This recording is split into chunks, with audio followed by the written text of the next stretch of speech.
I'm Katherine, 27. The courtroom was deathly silent, the air thick with tension.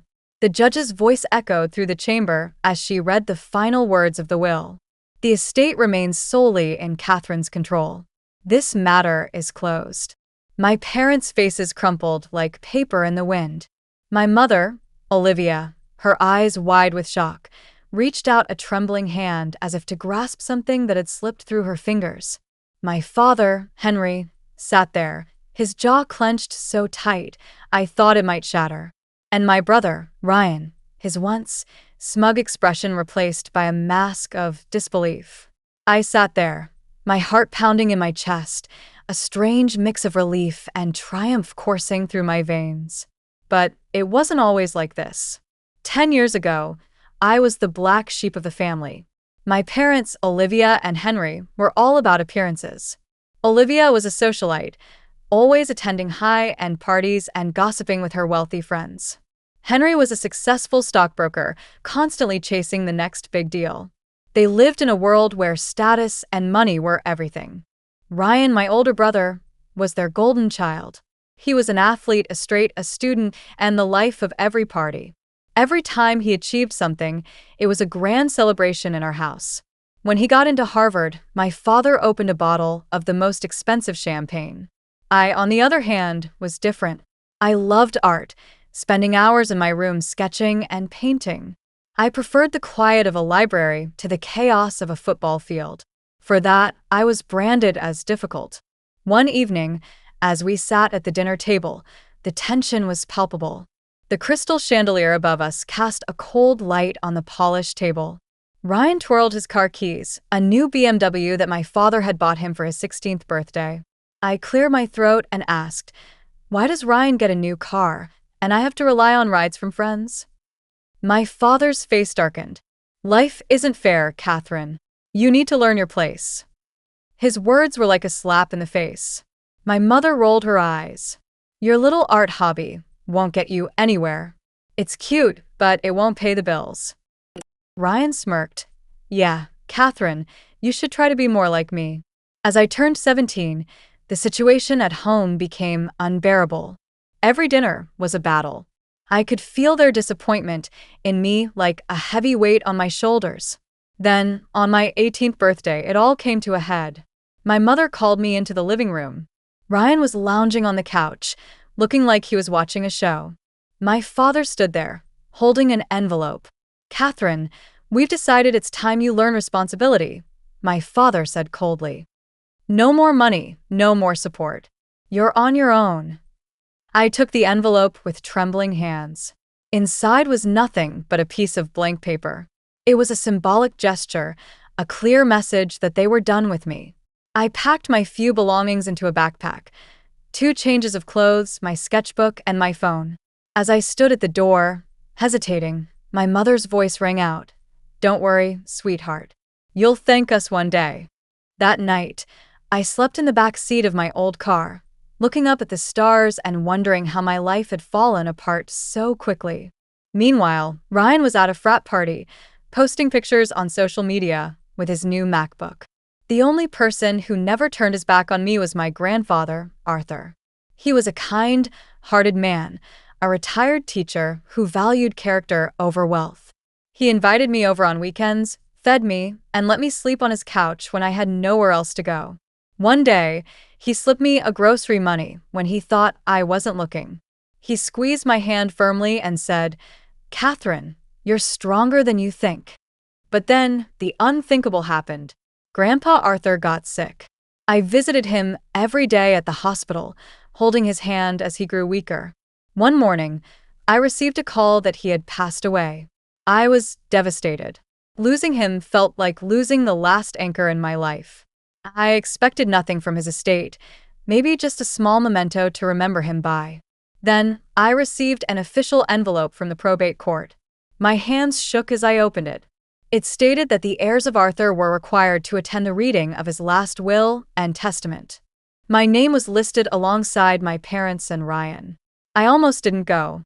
Part of me wanted to grieve in peace, away from their toxic presence. But another part of me, the part that Grandpa had nurtured, refused to let them write me out of his story.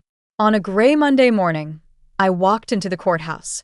My parents were already there, dressed to the nines as if they were attending a gala. Olivia's diamond necklace sparkled under the lights, and her perfume filled the air. Henry sat with his hands folded, looking confident. Ryan, in his tailored suit, looked like he was born to inherit an empire. When I entered the room, all three of them turned to look at me. Olivia's smile was too wide, too fake. "Katherine, darling, I knew you'd come." Henry gave me a curt nod, his eyes already back on the attorney's briefcase. Ryan smirked and muttered, "This will be fun." I sat down across from them, my heart pounding in my ears.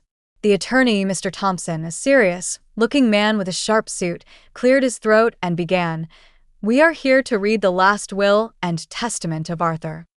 Olivia's hand brushed mine, her nails digging slightly into my skin.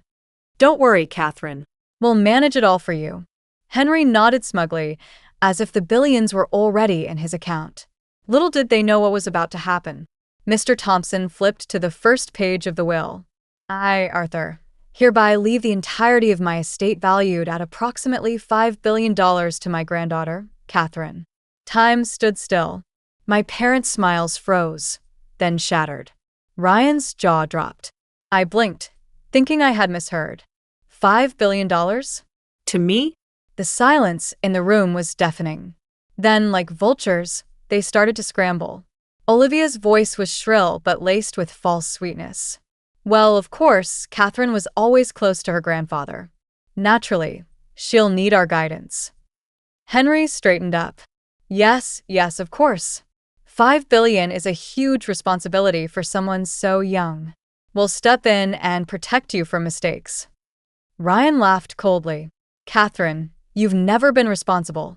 Remember when you maxed out that credit card in college? Multiply that by $5 billion, and it's a disaster waiting to happen." I sat there, frozen, every word like a whip lashing at me. But inside, I was boiling with anger. I remembered all the years of their cruelty, all the times they had made me feel like a failure. Mr. Thompson cleared his throat. To clarify, Mr. Arthur specified that the estate belongs solely to Katherine. No trustees, no family oversight. My parents' faces turned red with anger. Henry forced a chuckle. "We understand. We're just concerned for her well-being." Olivia leaned closer.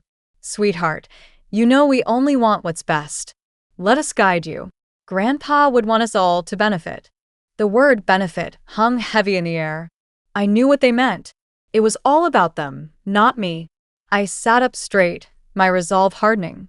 I remembered Grandpa's words, "You're stronger than you think." I knew I had to fight back. After the courthouse, the real battle began.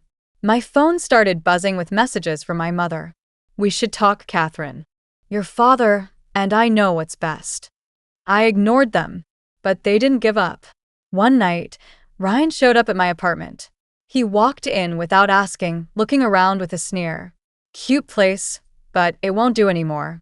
$5 billion, and you're living here. Embarrassing." I crossed my arms. "What do you want, Ryan?" He sank into my couch. "Simple. We can turn Grandpa's empire into something even bigger. But you need to stop being stubborn and let us help." I looked him in the eye. "I don't need your help. Grandpa left it to me for a reason." Ryan's smirk faltered. "You really think you can handle this alone? You're going to drown." I showed him the door. But the next day, my mother came. She sat down, her voice syrupy. "Darling, this money could ruin you. Let us shoulder the burden." I stared at her, remembering the night she had kicked me out. "No, Mom." I'm not falling for it. As they continued to try and manipulate me, I decided to take action. I found a financial advisor, Mr. Lewis, a middle-aged man with a calm demeanor and a sharp mind. He listened to me without judgment and helped me come up with a plan. I also joined a local charity board that Grandpa had supported. At first, people whispered about me, calling me undeserving. But as I got involved, they started to see me in a different light.